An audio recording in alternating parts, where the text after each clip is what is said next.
If you're anything like me, you try not to use a lot of store-bought cough syrups and stuff for your kids or even yourself. What do I have the special cough medicine for you? It's all natural. Anyone can do it at home. You can see the ingredients: garlic, orange. I only use the peels to help mask the taste.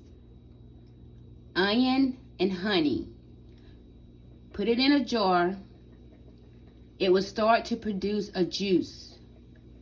You can use it, at least let it sit for about 5 hours before you use it. But the longer it sits, the better it is. Pour your honey in, put the lid on it, and wait. This is kid friendly as well as adults.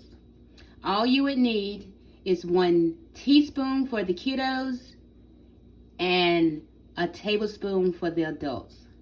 I hope you try this. If you do, please comment below and let me know if it worked for you.